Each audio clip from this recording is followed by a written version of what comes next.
याद आ रहा है फार्मूला? अब यह तो वेक्टर हो गया, तो याद करो मैं सिखाया था कि वेक्टर आर बराबर vector A plus vector B, तो परिणामी बल का मैग्नीट्यूड याद है? मैग्नीट्यूड कितना होता है? Under root A square plus B square plus 2ab cos of theta. तो यहाँ परिणामी बल वेक्टर F बराबर vector F1 plus vector F2, तो बल F का मान कितना होगा? बल F का मान, बल F का मैग्नीट्यूड लिखने के दो तरीके, या तो एरो हटाते हैं या तो मार लगाते हैं। तो मैंने क्या हटा दिया? एरो। तो इसका मतलब क्या है? मैग्नीट्यूड। तो बल F का परिमाण क्या होगा? तो क्या बोलोगे? Under root F1 square plus F2 square plus 2F1 F2 into cos of theta. समझे?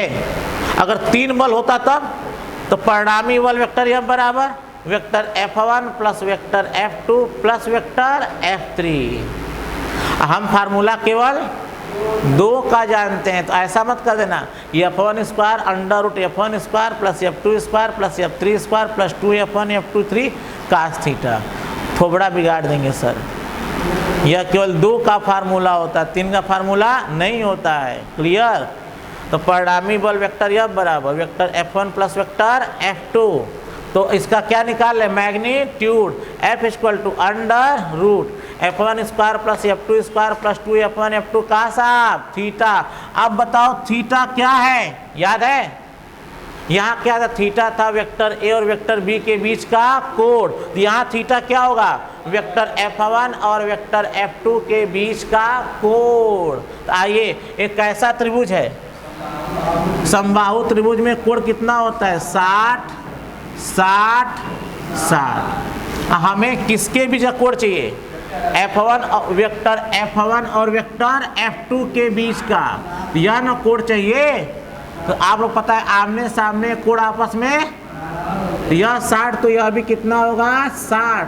तो यह वेक्टर F1 और वेक्टर F2 के बीच का कोण थीटा बराबर कितना लिखा जाएगा? 60। हो गया? थीटा मिल गया हम लोगों को? मिला कि नहीं मिला जी? पक्का?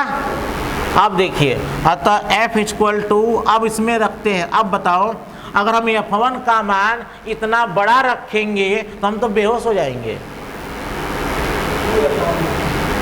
समझे? इसलिए मुझे यही सिखाना था कि हम कभी भी इतना बड़ा मान इसमें नहीं रखेंगे। तब F1 की जगह F2 रख सकते हैं, F2 की जगह F1 रख सकते हैं। तो मैं क्या करूँगा? F2 की जगह F1 रखूँगा। इससे कैलकुलेशन क्या हो जाएगा? आसान। F2 F1 स्क्वायर, जहाँ F2 है वहाँ भी क्या रखोगे? F1 square plus 2F1 F2 की जगह F1 और थीटा cos ऑफ 60। अब समझे मैं क्यों सिखा रहा था? जब कभी भी सुन लो त्रिभुज की बात आए, चतुर्भुज की बात आए, तो हम कभी भी इन बलों को इसमें डायरेक्ट नहीं रखेंगे। रख भी सकते हैं, पर कैलकुलेशन क्या हो जाएगा? कठिन, और हमारे बस की बात नहीं रहेगी। इसलिए हम क्या करेंगे? इन दोनों बलों की आपस में क्या कर लेंगे? तुलना। F1 को F2 के पदों में या F2 को F1 के पदों में क्या करेंगे? लिख लेंगे। क्लियर मेरे हीरो? अब देखिएगा, अब चलिए तो हल करिए तो मेरे साथ।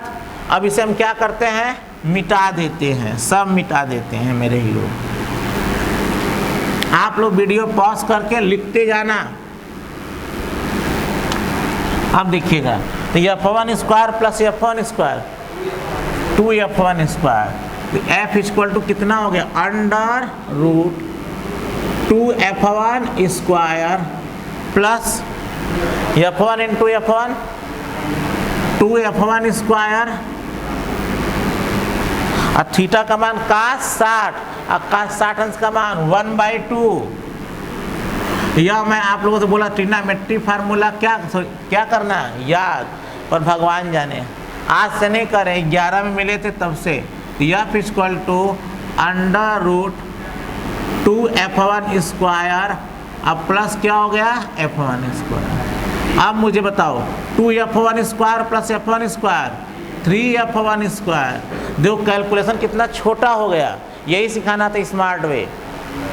अब इसमें से f1 स्क्वायर है तो f1 कहाँ चला आएगा बाहर, और 3 कहाँ रह जाएगा अंडर रूट में। अब आराम से f1 का मान कितना था मेरे हीरो, लिख लो 1/4 pi epsilon naught q square upon l square into under root 3।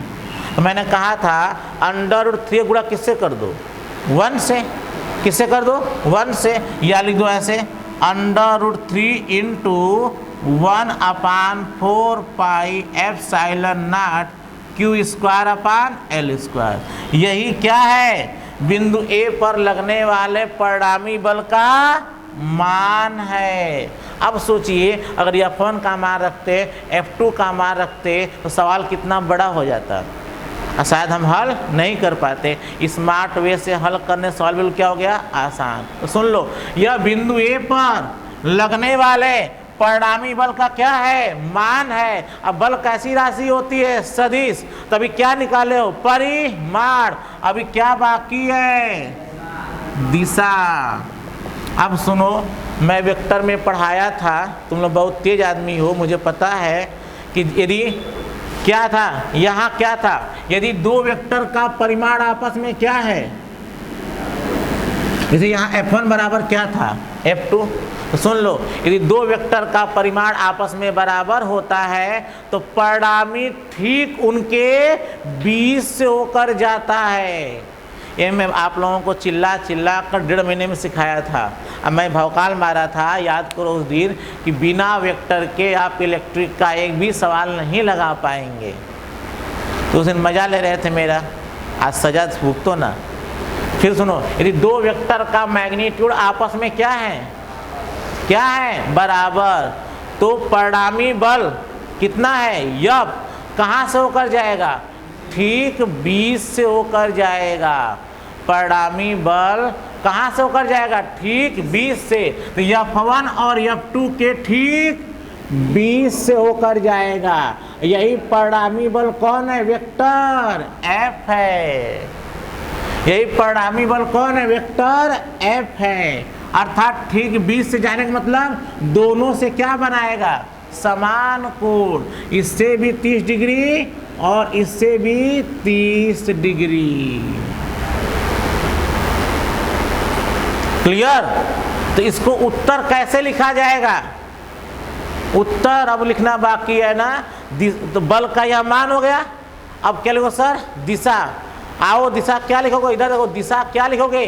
तो दिशा लिखने के दो तरीके, एक परिणामी बल की दिशा, अगर यह भुजा कौन है CA बोलोगे कि AC बोलोगे, यह C से A की ओर है कि A से C की ओर है, बोलो तो क्या बोलोगे। इसे बोला जाएगा CA भुजा CA से, और CA से यह आपके भुजा CA से कहाँ जा रहा हो बताओ। घड़ी जो वेक्टर F है CA से किधर जाना पड़ रहा है, ऊपर कि नीचे जाना पड़ रहा है ऊपर। तो घड़ी की दिशा में कि विपरीत दिशा में, तो बोलोगे भुजा CA से 30 डिग्री के कोण पर दक्षिणावर्त की वामावर्त, तो घड़ी की दिशा में बोला जाता है दक्षिणावर्त। क्या बोला जाता है दक्षिणावर्त, समझे। तो कहा जाएगा भुजा, भुजा कौन सी भुजा CA की AC, CA से कितने डिग्री कोण पर, यह CA से F की तरफ जाना है, तो F कहाँ है ऊपर, तो भुजा CA से 30 डिग्री के कोण पर कौन वर्त दक्षिणावर्त या मकर क्लॉकवाइज। अरे एकदम गधा टाइप के तुम लोग, बहुत मेहनत लग रहा पढ़ाने में सवाल, इसीलिए ना न्यूमेरिकल कोई नहीं बताता है तुम गधा को। अब अगला सर CA से नहीं लिखेंगे सर BA से लिखेंगे। तो यह क्या है, इसे क्या बोलोगे? बी ए की ए बी, बी ए, यह आपकी बी वाली लाइन हो गई। तो बी ए से कहाँ जाना पड़ रहा है? घड़ी की दिशा में, घड़ी के विपरीत दिशा में, घड़ी के विपरीत दिशा में। तो क्या बोलोगे? भुजा बी ए से 30 डिग्री के कोण पर वामावर्त, भुजा बी ए से 30 डिग्री के कोण पर वामावर्त, वामावर्त। एक गधा लोग सुनो, ये तो एकदम गधों वाली बात हो रही है, ठीक है। अगर तुम लोग को मैं एक बड़ा त्रिभुज बनवाया था, याद करो, खूब बड़ा त्रिभुज बनाया था। अगर थोड़ा समझदार होते तो मैंने कहा था जो लाइन ठीक बीच से होकर जाती है वह सामने वाली भुजा को 2 बराबर भागों में बांटती है और वह लंब होता है। इसको बोला जाता है लंबार्धक। क्या बोलते हैं? लंबार्धक। बड़ी मेहनत से सिखाया था। मैंने कहा था एक पन्ने पर चार्ट बना के लिख लेना। अब मैंने कहा था याद करना, देखना उस पर कि यह इलेक्ट्रिक में और मैग्नेट में यूज होगा।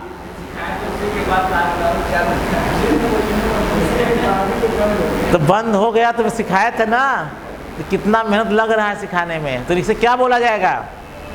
बल F की दिशा क्या होगी? दिशा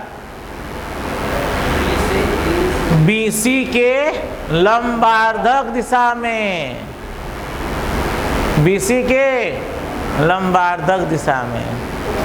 समझे मेरे हीरो? तो यह दिशा लिखने का क्या हो गया? तरीका।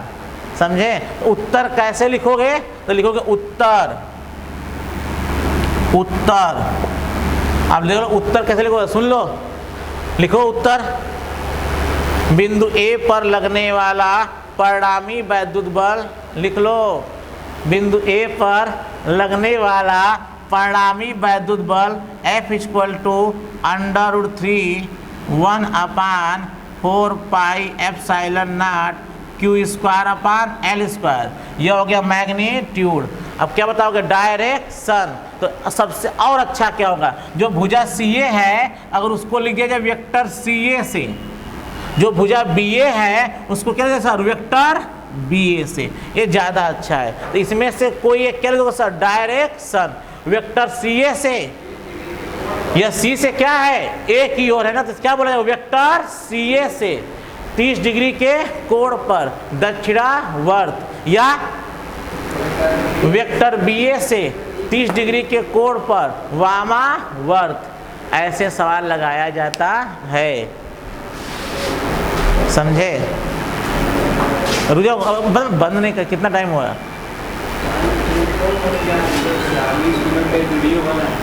40 मिनट हो गया। बैठिए, बंद कर दीजिए। तब आज रुक जाओ, ये आराम से सवाल को लगाना, ठीक है? अगला सवाल दे रहे हैं, बंद कर दो।